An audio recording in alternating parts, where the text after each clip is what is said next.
Hi, this is Kaylin Salcedo, aka Mars Girl of Mars Girl Productions, and you're listening to Nerd to the Third Power.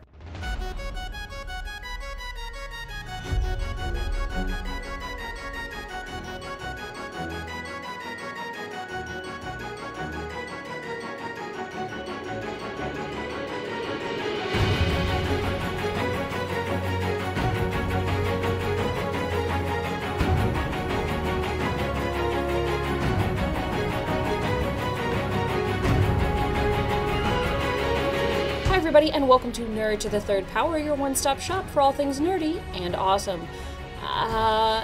You know what, guys? This is kind of weird because we had this really awesome episode ready to go with a guest and everything, and then Gonzo got stuck at work, and our guest canceled at the last minute, and John is sick, and Skyblaze is out of her country, I think. So, honestly, it's just Bryan and I today. Hello, everybody, in this very empty room. I'm shocked it's not echoing with only two people in here.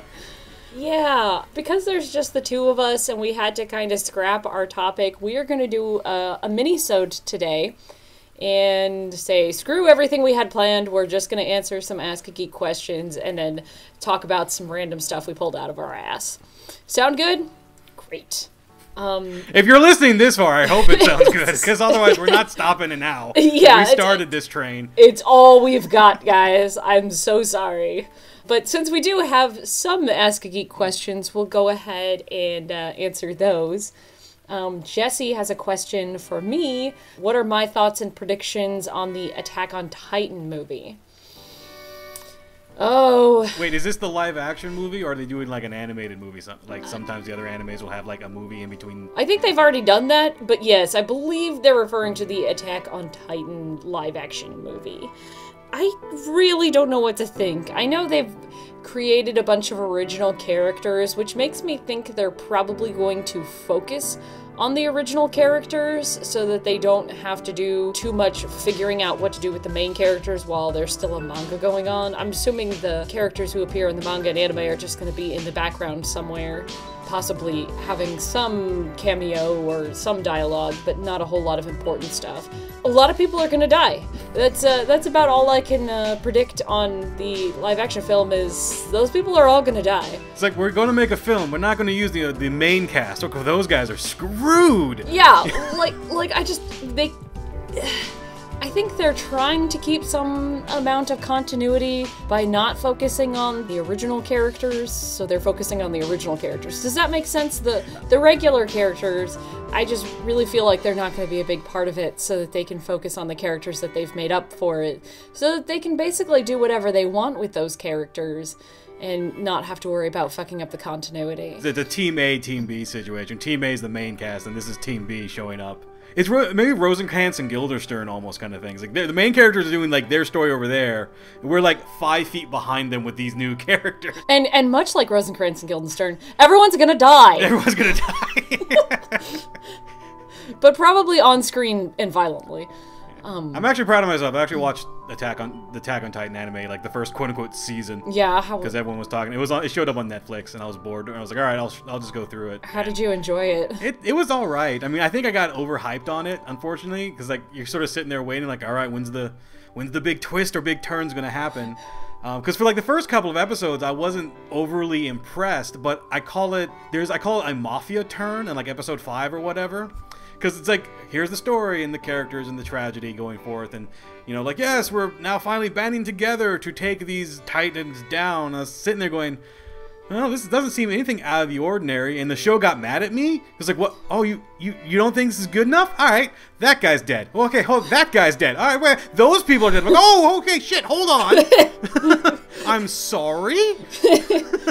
Yeah, there's a lot of death. I really feel like it's gonna be just a big mess, honestly. And I wonder if it's even gonna come to the US at all, because we really don't have a lot of luck in getting the live-action films over here, especially within a reasonable amount of time. I say we'll probably get it. You probably won't get it in store. There will be like a distributor, but they might just keep it online. And when they do that, it's way too expensive than it really should be. Just feel coming like- from my experience in my former job. Yeah, most people are probably just gonna order it, because, like, the Kenshin movies, we're never gonna, like, we should have gotten the Kenshin live-action films by now. But we haven't, for whatever bullshit reason. We still haven't gotten the first one over here in like, the big anniversary year. Like, for some reason, we just can't get Kenshin in the US. Which is bullshit. It's bullshit. And Attack on Titan has the edge in popularity, and pretty much everyone wants to make a buck on Attack on Titan right now, so the chances are higher that we'll get it, but the licensing is such a nightmare, I'm sure. Absolutely. Anyway, so yeah, it's gonna be a big mess, I think. We do have a question for you, Brian. Oh dear. From Will, who asks, are you excited about the Squirrel Girl book? And are there any lesser-known characters you'd like to see get books? I'm not really uber excited for Squirrel Girl, mostly because, well, I say that now and everyone's going, because you're a terrible person, Brian. Yes, I know. The reason is just because Squirrel Girl started as a joke, but everyone took her, like, seriously. The whole thing is that she has defeated every major Marvel villain, but every writer has so far tried to retcon that because they don't like. I guess they didn't like the character and how silly she originally was, and now I guess they're sort of accepting that she's Squirrel Girl. Her powers is she talks to squirrels and controls them, and she beat up Doctor Doom and Thanos. You're like, okay, make up your mind. Are you going which way with this? So I'm not super excited. I'm not the biggest fan of the artwork either. The artwork is really pretty, but the artist who does it, whose name escapes me right now, I just don't like how they do faces. Like, all the faces feel like scrunched together, like way thinner than they actually really need to be. But that's just personal preference. I'm still waiting for my goddamn Beta Ray Bill book. I mean, everyone in fucking Thor universe has had a book but him, and I'm really trying to figure out why that is. He has a great backstory of becoming one of the few, like, people in the whole universe that was worthy enough to carry Thor's hammer, and the Asgards were like, well, that guy's awesome. Give him his own weapon. And his whole deal is he's basically the protector of his whole race, who unfortunately has the short end of the stick all the goddamn time. They're either enslaved, or their world's eaten by Galactus, or they're enslaved again. He shows up mostly as a side character in a lot of books, and they just don't last very long. So I would rather have Beta Ray Bill than Squirrel Girl if I had the choice. That's just me. I wouldn't mind another Booster Gold book, because Booster Gold hasn't had a singles book in the last couple of years. Ninjak of Valiant finally is getting his book, despite the fact I tried to convince Valiant for me to write it. I'm not writing it. That was an in-joke through a lot of my headlines. I kept asking for Valiant to write an Ninjak, and they're like, fine, we'll make a Ninjak book. Oh, can I write it? No. Well, okay. Alright, I see how it is. But yeah, that was like 3 answers. I'm not sure if I actually answered the question. I think you kind of got it. We do have a final question for, I guess, all of us, which is 2 of us, from Sean. What is your least favorite or most hated holiday movie? Which is kind of tough, because there's a lot of holidays out there. There are, and I'm imagining that they're leaning towards the Christmas ones. The Christmas ones, because they're the most prevalent of all of them. Although Halloween's catching up. There was a lot of Halloween movies this year. Yeah. Not very good ones, but there were a lot of Halloween movies this year. It's so hard to say. You know, I always get freaked. You know, it's not really a movie, but I always get freaked out when, like, a show I really like does a Christmas episode, because you never really know how those go about, and it always a lot of times just turns into the schmaltzy, you know, peace on earth, goodwill to men. I was like, you guys have no idea what Christmas is. Christmas is yelling at your parents and your family over dinner.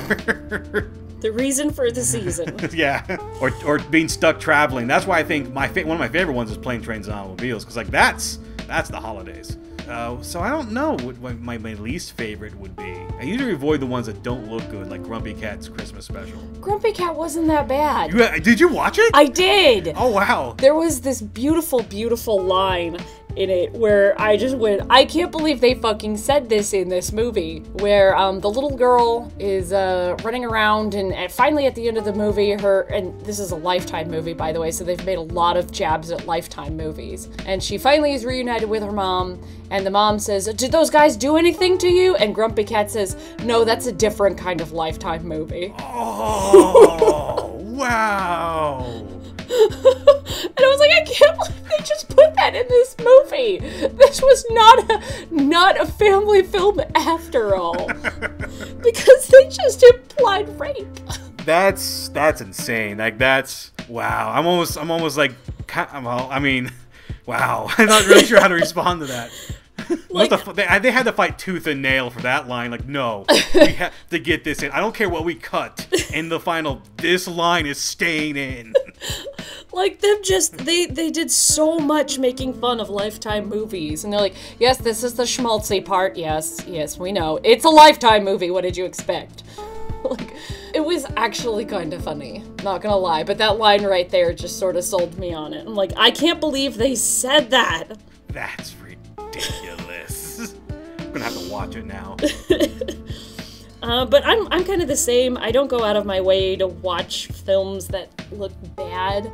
And I can't really think of any particular Christmas movie that I've just absolutely detested because I haven't gone out of my way to watch ones that I don't think I would like. There's a couple that just aren't very good, but it's like they're trying really hard, but you just kind of see through them. You're like, yeah, we know. Who did The Grinch? Was that Mike Myers? No, the Grinch was Jim Carrey. Mike Myers was The Cat in the Hat. Oh, yeah. That was the movie that the Dr. Seuss's widow said, we shall never make another live-action film of any of his books. And that's why every Dr. Seuss movie's been animated ever since. Then I would go ahead with The Grinch, even though I couldn't bear to watch probably more than 10 minutes of it. If you could just take like the scenes of Jim Carrey overacting and sort of ignore the rest of the story, it's only about 15 minutes long. It's actually not that bad.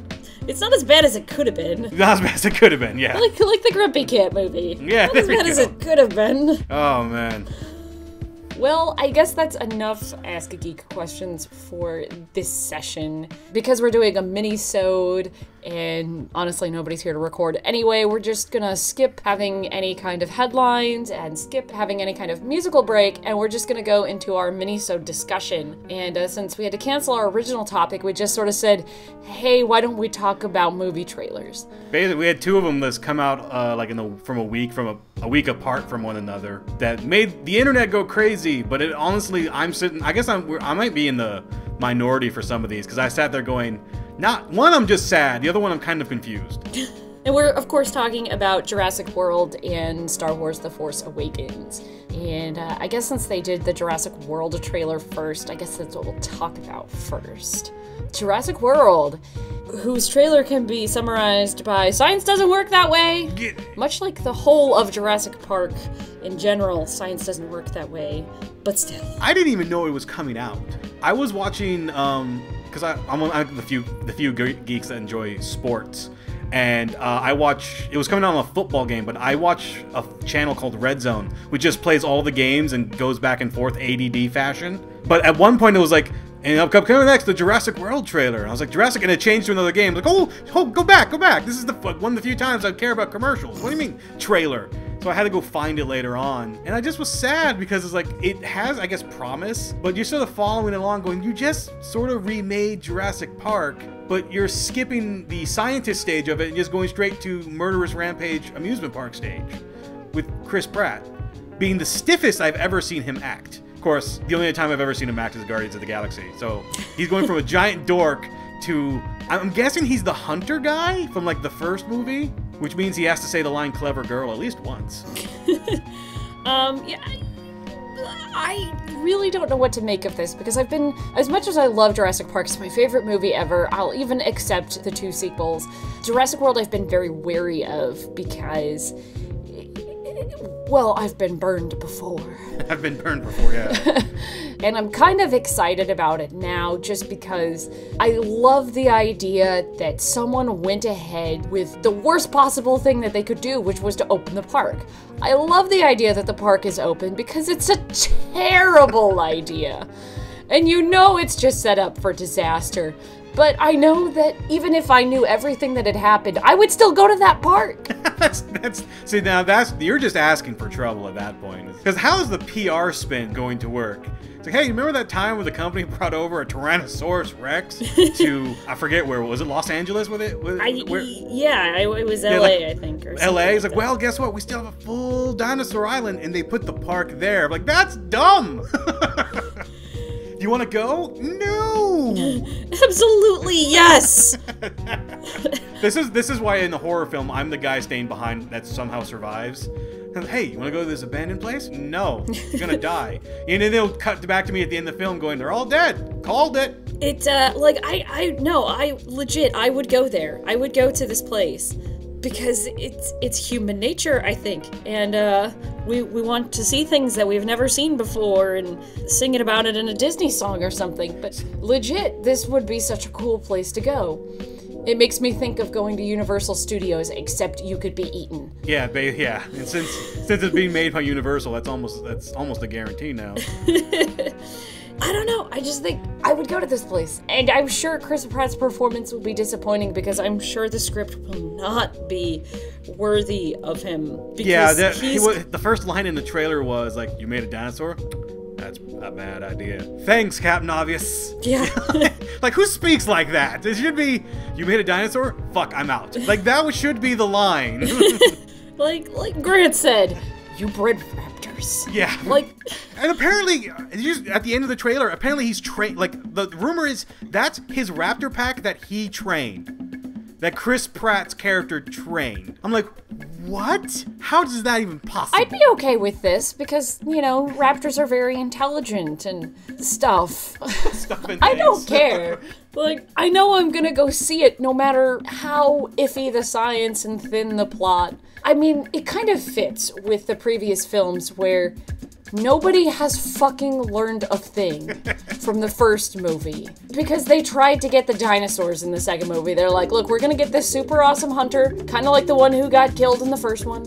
And we're gonna go try and capture them so we can bring them to a different amusement park. Because we're not sold on the idea that this is too dangerous to actually work. It didn't work, and so nobody learned anything. And in the third... No one learned a thing. And to bring the idea back again, to once again prove that no one can learn anything, I think it's a great lesson about the human race. Just keep making the same mistakes over and over again. And you know what? Honestly, I feel like if the movies had been more like the original book, where Hammond was an asshole who only cared about making money and got eaten, then the morals would have been quite different. Because then I think people would have gone, oh shit, dinosaurs eat rich people too! And then they would have learned! Yeah, nuke the island, like, we're out, this is not happening. Yeah, again, like, guys. no, the island belongs to the dinosaurs now. We can't undo what has been done without nukes. We're done, we're out. Yeah. But no, Hammond was a nice guy who didn't get eaten by compies, and because of this, we have the actual park being open. Yeah, so because it's like, as long as you get out safely, I guess we can try to make it again. So yeah, but I'm kind of with you. It's like I'm probably going to go see this film.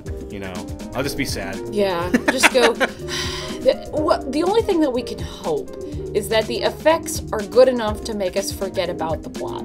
I can agree with that. And I've heard that they're going to mix in animatronics to sort of bring back the spirit of the first one. I don't know. I hope so, because animatronics really are just, in this franchise, have been just so amazing. That sold the dinosaurs for people, to be able to have an actor go up and like touch or lay on one or move and get up close and you see the details. It sells the dinosaurs. It really does. Like, the CG has always been really, really excellent, to the point where you can watch the movies and not really know which one's the CG and which one's the animatronic. And as long as I think they keep that, I'll be willing to forgive quite a lot, because I've forgiven the third movie for being absolutely awful because it had a really amazing Spinosaurus. Third one is kind of batshit insane sometimes. Oh, it's terrible. It's Yeah. awful. But I forgive it to some degree because that dinosaur is so cool. Yeah. And honestly, if you're a Jurassic Park fan, that's all that it takes. Basic, yeah. Just make sure the dinosaurs are cool. But I don't know, the newest trailer that came out Friday, yes. when I was out of town, is the one that everyone's talking about this weekend. That's the The Force Awakens Wars, because they put the title in the middle. But no, Star Wars The Force Awakens. And I'm pretty sure the Force has been awake. Maybe hit the snooze button, I don't know. It's a silly title. But man, I remember when I came home and I watched that. I'm unfortunately in this weird area where the only thing that stood out to me is that goddamn lightsaber. I think think that's all that really stood out for a lot of people. I know. Here's the thing. This is a complete irrational situation that we are arguing about because it's a fictional movie. It's a fictional weapon based on fictional technology. But for some unknown reason, the moment that red lightsaber appeared, and then two little spouts and like a hand guard popped out made of lightsaber energy, we all went, "What the fuck is this?" And I've been like last 2 days, I've just been studying pictures and looking over it, going, "How is this? Why?" And I don't know, I put it up on our Facebook page because I watched the new cartoon. And the Sith guy in the new cartoon has obviously a red lightsaber, but he has like, you know, it's like Darth Maul, he has two sides, so he can sort of spin it. But like in the episode he debuts, he does the one side, then he does the other side, he's like, "I've got this now," and he holds it out to like far away from him, and the thing starts spinning like a wheel. What the fuck? It just spins, and like holds it in front of him and things like that, and again, pause, what is... Like, there's been this weird trend lately that, like, alright, Sith can't just have normal lightsabers anymore. There has to be a gimmick involved. And I don't know why that is. And I don't know where it started. No, it started with Darth Maul, but I don't know why it has continued. I don't know if it's just the Sith needing to make things look scary. The Inquisitor is not scared. When the fucking lightsaber is spinning around like a wheel, you're just kind of staring and going, "What? Why?" What? You're just gonna swing it over and you've lost your legs. Why you do this? Why you do this? And I know some people are going, "Well, the hilt or the hand guards are there so you don't get your hand cut off by another lightsaber." And I want to just tell those people, go back and watch Empire. When Luke gets his hand cut off, it's not because Vader aimed for it. He knocked the lightsaber away from where he was, then cut off Luke's hand, because when you knocked this lightsaber away, nothing was guarding it, hand gone, lightsaber gone. A handguard's not going to prevent that. Yeah. If he wants your hand gone, they could get your hand gone. It's weird because it feels like this isn't how the lightsaber duels have always kind of gone, where... Like, this guard is supposed to be like, for example, catching another blade to prevent it from slicing off your hand. That's what that guard is for. But that's just not how we've seen battle done, I think. Correct me if I'm wrong, but I don't remember any character being in danger of getting their hand cut off with a lightsaber from the duels themselves, where, like, hey, this could have been prevented if only there was something to catch the blade there. Like, I don't remember seeing a duel like that, because they're always fighting with the edge of the lightsaber. Yeah, it's because everyone kind of knows by now that, like, the original trilogy, a lot of the lightsaber battles were very inspired by some of the old samurai films, and the samurai films, you know, they would swing the sword up and kind of hold each other, and you might see a back and forth, but no one was really ever swinging for the hands. It's always swinging for your midsection or your shoulders, because that's where you want to hit the guy. The prequels, there was a lot more jumpy, forcey, spinny, but again, they never, they would never really attack anything other than your shoulders or maybe your legs or midsections, because that's where you usually would kill someone. And I think it's because it's sort of always followed that very Japanese style, that version of battle. Adding this sword in is like adding in sort of a medieval sword. And a medieval sword does not really follow the same rules as a samurai sword. Well, Skyblaze can probably correct me if I'm wrong, and she will. But she's not even here, but she will. She will. Is because, like, well, I also go to the Ren Fair and I ask stupid questions like this. Is that it's always a little bit different because they're shaped differently, or there's different weights or different metals, and to them, and because a lot of them were also in like heavy armor, it was sort of I'm swinging my sword at you, but I'm also kind of falling forward, because I'm in heavy armor. So I don't know. And the lightsaber blades also don't even go, the lightsaber handlebars don't go all the way there. They're still like a piece of metal. So even if you had like the lightsaber kind of cross and then one guy sort of slide it down, it's still going to hit the electronics, which is just going to damage your lightsaber anyway. Again, this is a complete irrational thing that just stood out, because the rest of the trailer is shiny things being shaken in front of you. No real information is going on. Nothing's being told. It's just, ooh, that's kind of pretty. Oh, hey, look, the Millennium Falcon. So we all sort of gathered upon the lightsaber because it's something that was at least a little bit different. But I will say this, there's actually been a joke going around from the Stormtrooper who pops up at the very beginning. It's honestly the funniest thing I've ever seen, is he pops up and then there's a line going, oh shit, those were the droids we were looking for.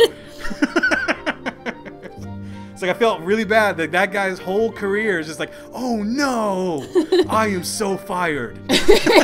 Which would be hilarious. I'm really curious about this character, just for the oh shit look on his face, and knowing that here's a guy in a stormtrooper uniform who all the information that we have about the actor is that he's going to be a rather large character. So I'm curious if he's actually a stormtrooper or they're doing the like dressed up as a stormtrooper gimmick they did in the first film. Right. Like, I think it would be really cool if he were a stormtrooper who, I don't know, has the Force awakened in him or something and becomes a reformed guy and becomes a Jedi or some shit like that. I think that would be a cool story. I agree, because stormtroopers for us has always been cannon fodder. Even like clone troopers have been cannon fodder. So to take, originally would have been just a red shirt. You give the red shirt guy a story and all of a sudden like, oh, you've actually sort of injected new life because we actually have not seen this before. The one stormtrooper that kind of goes, this is bullshit. Yeah, and I feel like that's something that's kind of needed because you go, why would any of these people work for this evil empire? And it would be really kind of cool to have somebody go, well, no. I'm gonna go fucking become a Jedi because that is way more fun. Yeah. Like, this is wrong, I'm out. That's a desert out there, I'll survive. And it's just Tatooine. We visit this place like 3 times every trilogy. Well, now there's rumors that maybe it's not Tatooine because you couldn't see 2 suns. It's a desert. How many desert planets exist in the Star Wars universe? It's Tatooine. Come on, guys, it's Tatooine. Let's not kid ourselves here. If you see snow planet, you're like, well, it's not Hoth. No, it's Hoth. It's Hoth. It's always Hoth, and it's always Tatooine. It's always, yeah, because there's only 7 planets in the whole Star Wars universe, and you only visit like 2 of them. Yeah. I don't know. I'm curious. I'm not excited, but I'm definitely curious because, like you said before, we've been burned before. Yeah. So, and we've been burned worse by the Star Wars franchise than we have been by Jurassic Park franchise.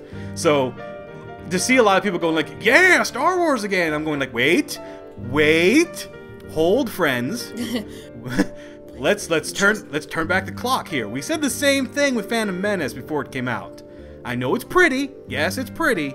Need some more information before we go any further. Yeah. And plus, I hope the soccer droid is not the new R2-D2, because, yeah, no one could replace R2-D2. Sorry. Right. They see me rolling. They hating. I think they've been pretty tight-lipped on what the actual story and the characters are, because we've gotten all of these leaked images and leaked this and leaked that, and I'm like, we still don't know what the fuck this movie is about. All we know is that we know the title, and that's it. Truth be told, for someone like J.J. Abrams, who lives on secrecy in his movies, he's doing a way better job than I really thought he was going to do, because he hasn't been doing his normal viral marketing shtick. He just hasn't said anything. He hasn't done like any sort of like secret messages or hidden images and Easter eggs. He's just been like, no guys, I'm filming. Look, here's a picture of me filming. Like, oh, you're being a real director. What's going on? Yeah, I'm betting there's some sort of something in a clause somewhere that says he can't do anything, pretty much. If you direct this film, you can't be your normal shit. You can't do it. Okay. Because of Star Wars now being owned by Disney and blah, blah, blah, I feel like he's got to probably contractually keep a very tight lid on it. Yeah, a little bit more control, a little bit more a leash around, a tighter leash around him than he was before, when he can just do his own thing. Yeah. I don't know. I guess we'll just have to wait for a fucking year in order to have any kind of real details. I would say 6 months. We'll probably get 2 or 3 more trailers out of it. And then in the summertime, we'll probably get a lot of the details, because that's when they'll do the major like promotions of everything like that. So 7 months at tops. We'll start piecing this film together a little bit more. Other than that, though, like, yeah, that was spent all as today going, why did the goddamn Sith lightsaber? Click, click, click, click. Oh, that's me typing on the internet going, what? Guys, help me out here. Is this for reals? Yeah, it's for reals. What? I don't... Why do you care? I don't know! The memes that have sprung up around that are pretty excellent. All of the photoshops of that lightsaber. I think my favorite one is the photoshopping it into like a racket. Lightsaber racket. That's pretty cool. I think I've seen someone sent me, I think, the Swiss pocket knife one. Yeah, that one was good too. Like, I got myself a light can opener. I got myself a light magnifying glass. I can see you. I can see you. You are upside down now. There was another one where it like lit up like a neon sign and it spelled words. I'm like, that's pretty funny.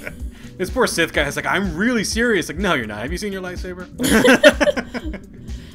I kind of wonder if the different style of lightsaber could indicate a new style of lightsaber duel. You would have to definitely approach it a little bit differently now, because you can't. You probably couldn't swing it around as much as you wanted to, because you will cut yourself off or cut your own wrist off if you're not careful. The lightsaber blades are right above where you're holding the thing. I don't mind having a medieval style, because that's obviously what they're going for in that one.